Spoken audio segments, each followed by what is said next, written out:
నమస్కారం అండి. మీరు అనేక రకాలుగా విశ్వానికి సంబంధించిన సాధనా పద్ధతుల్ని ప్రాక్టీస్ చేస్తున్నా, ప్రతిరోజు అఫర్మేషన్స్ చేస్తున్నా, అలాగే ధ్యానం చేస్తున్నా, ఏంజల్స్ నెంబర్స్ని చూస్తున్నా సరే, మీ యొక్క జీవితంలో మీరు ఏదైతే సాధించాలనుకుంటున్నారో దాన్ని ఎందుకు సాధించలేకపోతున్నారు అనే విషయాన్ని మీరు ఎప్పుడైనా గమనించారా? ఒక్కసారి మీకు మీరుగా ప్రశ్నించుకోండి. మీరు అధికంగా డబ్బు సంపాదించాలని, అలాగే మీరు ఏదైతే జాబ్ సంపాదించాలనుకుంటున్నారో ఆ జాబ్ని సంపాదించలేకపోవడం, మీ యొక్క బిజినెస్ అనేది అద్భుతంగా ముందుకి కొనసాగకుండా మధ్యలోనే ఆగిపోవడం, రకరకాల ఇబ్బందుల్ని ఎదుర్కోవడం, మీ యొక్క కోరికల్ని మీరు నెరవేర్చుకోలేకపోవడం, ఇలా రకరకాల సమస్యల్ని మీరు ఎందుకు ఎదుర్కొంటున్నారు? ప్రతిరోజు కూడా అనేక రకాల సాధనా పద్ధతుల్ని ప్రాక్టీస్ చేస్తున్నారు కదా, అయినా సరే ఇన్ని రకాల ఇబ్బందులు ఎందుకు ఎదురవుతున్నాయని ఎప్పుడైనా మిమ్మల్ని మీరు ప్రశ్నించుకున్నారా? ఒక్కసారి ప్రశ్నించుకుంటే మీ యొక్క మనసే కారణమని మీకు తెలుస్తుంది. మీరు అనేక రకాల సాధనా పద్ధతుల్ని ప్రాక్టీస్ చేస్తున్నా సరే, మీ యొక్క మనసులో ఒక సౌండ్ అనేది మీకు వినిపిస్తూ ఉంటుంది. నీవు అనేక రకాల సాధనా పద్ధతుల్ని ప్రాక్టీస్ చేస్తున్నావు, అయినా సరే నీకున్న దరిద్రం ఇంకా పోలేదు. నువ్వు ఈ యొక్క సాధనా పద్ధతిని ప్రాక్టీస్ చేస్తున్నా సరే, నువ్వు మరింతగా ముందుకెళ్తావని గ్యారెంటీ ఏంటి? నువ్వు ప్రతిరోజు కూడా చదువుతున్నావు, అలాగే ధ్యానం చేస్తున్నావు, అయినా సరే నువ్వు ఈ యొక్క జాబ్ కొడతావని గ్యారెంటీ ఏంటి? నీకు అనేక రకాలుగా ఇబ్బందులు ఎదురవుతున్నాయి నువ్వు చేస్తున్న బిజినెస్లో. నువ్వు ఈ ధ్యానం చేయడం ద్వారా నీ యొక్క బిజినెస్ అనేది అద్భుతంగా మారుతుందని నువ్వు గ్యారెంటీ ఇవ్వగలవా అంటూ ఒక వాయిస్ అనేది మీకు వినిపించడం జరుగుతుంది. తద్వారా మీ యొక్క మైండ్లో మీరు చేస్తున్న సాధన పైన, మీరు చెప్తున్న అఫర్మేషన్ పైన మీకు ఒక సంపూర్ణమైన నమ్మకం ఉండదు. తద్వారా విశ్వానికి మీరు పంపించే సంకేతంలో ఒక సంపూర్ణమైన విశ్వాసం కానీ శక్తి కానీ ఉండలేకపోవడం వల్ల మీరు అడిగే కోరిక నెరవేరకుండా మధ్యలోనే ఆగిపోవడం జరుగుతుంది. కాబట్టి మీ యొక్క మనసుని మీరు మొదట కంట్రోల్ చేయాలి. మీలో నుండి వస్తున్న ఆ యొక్క వాయిస్కి మీరు సరైన సమాధానం చెప్పినప్పుడు మాత్రమే మీ యొక్క మనసు మీ యొక్క అదుపులోకి రావడం జరుగుతుంది. ఒక్కసారి మీలో నుండి వస్తున్న వాయిస్తో మీరు ఒక్కసారి మాట్లాడి చూడండి. మాట్లాడినప్పుడు కొంతవరకు సమస్య పరిష్కారం అవ్వడం జరుగుతుంది.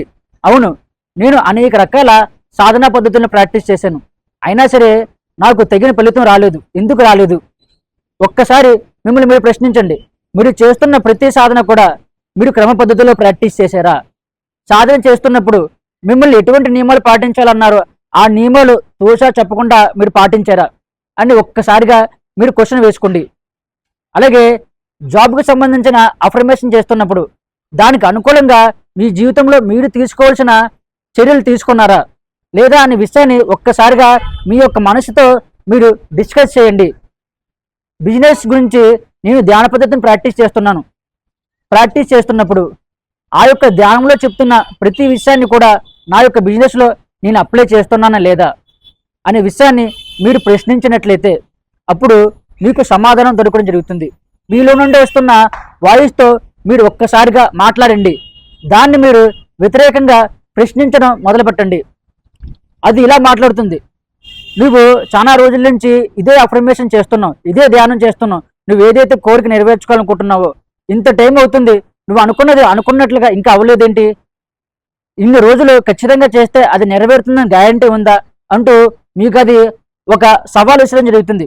అప్పుడు మీరు ఒకే ఒక మాట దానికి చెప్పండి. ఒక మామిడి విత్తనాన్ని మనం భూమిలో నాటినప్పుడు నాటిగానే అది ఒక పెద్ద మహావృక్షంగా మారి మనకు ఫలాలను ఇస్తుందా? ఇవ్వదు కదా. అది విత్తనం అనేది మొదట ఒక మొక్కగా మారి, మొక్క అనేది కొంతవరకు ఒక చెట్టుగా మారి, చెట్టు ఒక మహావృక్షంగా మారి అది పండ్లను ఇవ్వాలంటే మినిమం ఒక 3 years 5 years టైం తీసుకుంటుంది. అలాగే మీరు ఏదైతే అఫర్మేషన్ చేస్తున్నారో, మీరు ఏదైతే ధ్యానం చేస్తున్నారో ఆ ధ్యానంలో మీరు క్రియేట్ చేస్తున్న ఎనర్జీ, మీరు చెప్తున్న అఫర్మేషన్ సంబంధించిన ఎనర్జీ అనేది సంపూర్ణంగా క్రియేట్ అయ్యి ఆ యొక్క విశ్వానికి చేరుకుని ఆ విశ్వం అనేది దాన్ని ప్రాక్టికల్గా మార్చేందుకు కొంత సమయం పడుతుంది అనే విషయాన్ని మీతో మాట్లాడుతున్న మీ యొక్క మనసుతో మీరు చెప్పండి. ఇలా అది అడిగే రకరకాల క్వశ్చన్స్కి రకరకాల సమాధానాలు మీరు అందించినట్లయితే ఖచ్చితంగా అది కామ్ అవ్వడం జరుగుతుంది. అప్పటికీ కూడా ఆ యొక్క మనసు అనేది కామ్ కాకపోతే అప్పుడు ఖచ్చితంగా మీరు ప్రాణాయామ టెక్నిక్స్ని ప్రాక్టీస్ చేయాలి. ప్రాణాయామ టెక్నిక్స్ని ప్రాక్టీస్ చేయడం ద్వారా మన యొక్క మనసు అనేది సంపూర్ణంగా మన యొక్క వశం అవ్వడం జరుగుతుంది. మనసు తిరిగి మనల్ని క్వశ్చన్ వేయడం కాకుండా మనమే మనసుకి ఆర్డర్ వేయడం జరుగుతుంది. నువ్వు ఈ విధంగా చెయ్యి, నువ్వు ఈ విధంగా మాట్లాడు, నువ్వు ఈ విధంగా ఆలోచించు, నీ యొక్క వైఖరి ఈ విధంగా ఉండాలంటూ మనసుని మనం కంట్రోల్ చేయడం జరుగుతుంది. ఎందుకంటే మనసు అనేది శ్వాసతో ముడిపడి ఉంది. మన శ్వాసని కంట్రోల్ చేయగానే మనసు ఆటోమేటిక్గా మన యొక్క వశం అవ్వడం జరుగుతుంది.